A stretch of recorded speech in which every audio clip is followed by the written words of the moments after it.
Yo, it's been a minute since we last talked about Halo, and things are in an interesting place. I'm gonna be honest with you. When I released that Halo is Not Dead video it's almost a year ago. I was pretty optimistic about what the direction Halo was going. Everything was trending up. Things just kept getting better and better. And then the last little while, especially since we had like the seasonality dropped in lieu of content updates, things just started feeling a little slower and I'm not talking bad about Halo in that, I hate the game. I still enjoy it. It's still the game I play whenever I want to like play multiplayer or I have like half an hour to play something. It's usually like, yeah, let's just jump on Halo, and I still enjoy my time playing multiplayer ranked. But overall, it's that optimism of, yeah, this game's just getting better and better has dwindled a bit. So what's changed since we last made that video? Well, they dropped seasons. And I don't think dropping seasons itself was as bad of or big of a deal, as long as they continue to drop updates. Call it whatever you want. As long as updates are coming, we're good. But the content updates still seem like they're few and far between. Easy anti-cheat apparently isn't. It's more of an easy cheat because a lot of cheaters are coming in the higher ranks and they're like blatantly cheating, just flying around the map doing instant teleportation and all this weird stuff. So that's interesting. They did introduce a new network model where, for the most part, it has been great for me. I'm getting a lot more hits than I normally was, but there are the odd games where nothing seems to connect and I'm just everyone's dummy. But apart from that, they've done the playlist updates, but the player count is probably at the lowest it's ever been. Now, I know Steam charts aren't inclusive of all players. Let's not get into that debate. And a lot of players are playing on Xbox and, Game Pass and all that.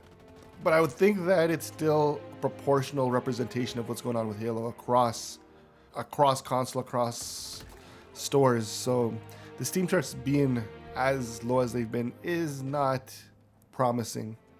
But they did release new content, update 32, which is why I kind of held off on making this video, because they did tease the new content that's coming next week, and for the most part they did handle some of the main criticisms that they've had in the past. They added the exchange, which is basically a way to earn in-game credits that you can use to buy things from the store, albeit not premium items. They'll have it's almost like you can earn credits to buy stuff from the clearance bin of the store using the stuff you work towards. And what they'll do instead of fluffing up season passes with XP multipliers and stickers and all that kind of stuff is you earn points that you can now Spartan points that you can now earn and complete in exchange for in the store in this exchange thing. But a lot of what's going to be in the exchange is just going to be like the clearance stuff. They introduced also Operation Pass, a new Operation Pass, which is going to be another 20 tier but mini battle pass thing with a banished theme around it. I think that's dope. I like doing those things. They tuned the sandbox, which is pretty cool, and I'm sure it'll change things up a little bit. They introduced a bunch of Forge updates. I'm not a forger, so how much that means to me, very little. And I don't really play custom game modes. It's all whatever gets into the main playlists.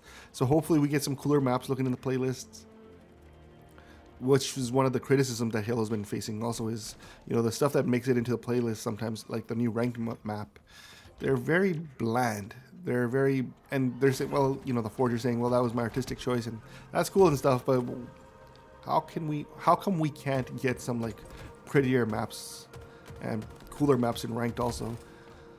And what else do they do? They added a BTP Heavies refresh. I've never played the Heavies, so again, it's one of those things that it's cool that someone's getting, hopefully that makes someone happy. But what hasn't changed? Obviously, they introduced one new ranked map, but it seems like since season 1, we're going into season, I don't even know, it's almost season 7. The ranked map rotation is just so slow to rotate. And we get these new maps every now and then. But when we're playing ranked, we seem to still be getting a lot of the old maps. I feel like they should just, as someone suggested, remove the old maps, add in the new maps, and just keep it feeling fresh, and then reintroduce an old one every now and then, and people are like, oh yeah, I remember this map, this is fun. But they haven't really done that. Guns, weapons, been slow. I think the only new gun we've ever gotten is the Bandit Evo. Or was it the Bandit, then the Bandit Evo, but you know, guns are slow, and it was like there's so many old guns that they can bring back. Why aren't they doing that? So, and yeah, the general consensus around Halo is that yeah, they're updating, they're making changes, but it's really, really slow, and it's at this really, really drip rate of things where you wonder how much of the studio is still committed to Halo, because you know we had the whole Halo's Moving to Unreal conversation almost 2 years ago now. And yeah, where are they going with that? Is the new game coming? Is it going to be campaign heavy? Is it just going to be a rework on the multiplayer side? Who knows? And how far is that engine even, like how far is that implementation? Because Halo and 343 have been leaning heavy on Forgers. And I did that video a while back on the 5 things we want to see come to Halo Infinite. And one of my biggest things was, you know, paying Forgers, which lately has become this huge thing in the community where a lot of Forge work is just not, one, it's not making it into playlists, and two, 343 did hire a third-party developer or third-party studio to come in and, you know, who they pay to make Forge maps. So it's kind of like, well, you have this community who's doing crazy work. Why can't they get paid? Why not, you know, leverage that even better? But, and I'm sure there's some sort of legalities and technicalities with accounting that they're just like, it's easier to just hire a third-party company than deal with contracting work out to existing forgers. But I feel like, you know, Microsoft and 343 are all big enough and have the resources to figure that stuff out. So it'd be nice to see. Overall, though, I don't know if the game's dead. I don't know what dead is for a game, as long as you're enjoying it, which I still kind of do, but none of my friends want to hop on, so that's kind of dead.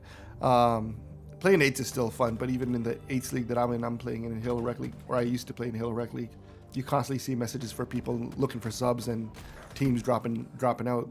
The general interest in Halo, I think, is pretty low right now, which is kind of sad to see, considering the game is still one of my favorite games to play.